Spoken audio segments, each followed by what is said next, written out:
Hello বন্ধুরা, good afternoon. আমি 1 ঘন্টা আগে কাজে থেকে বাসায় এসেছি। এসে শাওয়ার নিলাম, তারপরে হালকা কিছু খেয়ে নিয়েছি। এখন রান্না করলাম ফর ডিনার।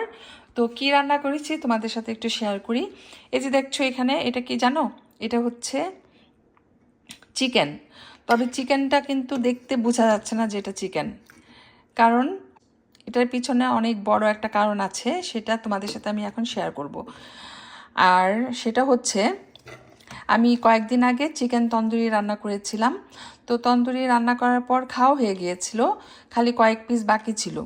তো ভাবলাম যে আজকে ওই চিকেন তন্দুরিগুলো আর এমনিতেই খাওয়া হবে না, যেহেতু 2-3 দিন হয়ে গিয়েছে ফ্রিজে রাখা আছে, হয়তো খাওয়া হবে না। তাই আমি আজকে বুদ্ধি করে এটাকে তরকারি হিসেবে রান্না করে ফেললাম। তো কয়েক পিস চিকেন তন্দুরিকে হাত দিয়ে ভালো করে ভেঙে ছোট ছোট টুকরা করে নিয়েছি। তারপর পেঁয়াজের মধ্যে সামান্য আদা রসুন আর সব ধরনের মশলা কষায়ে তারপরে আমি আলু দিয়ে এই চিকেন তন্দুরিটাকে কারি হিসেবে রান্না করেছি। এই যে দেখো, একদম ছোট ছোট পিস করে ফেলেছি। আস্তে আস্তে চিকেন তন্দুরি ছিল, যেমন চিকেন লেগ, চিকেন ব্রেস্ট এই টাইপের। তো ওগুলোকে আমি একদম ছোট ছোট পিস করে তারপরে পেঁয়াজ দিয়ে সুন্দর করে মশলা কষায়ে রান্না করেছি। এই হচ্ছে সেই চিকেন কারি, চিকেন তন্দুরি দিয়ে চিকেন কারি।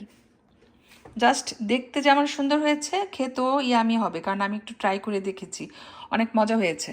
আর এখানে রান্না করেছি ডাল, আমার পছন্দের মসুরির ডাল, এটা খেতে খুবই মজা হয়। আর রান্না করেছি ভাত, গরম গরম ধোয়া ওঠা। তবে এখন আমরা লাঞ্চ করে ফেলেছি, এই 3টা আইটেম ডিনারের জন্য করেছি। তো ইনশাল্লাহ ডিনারে খাবো। আল্লাহ হাফেজ।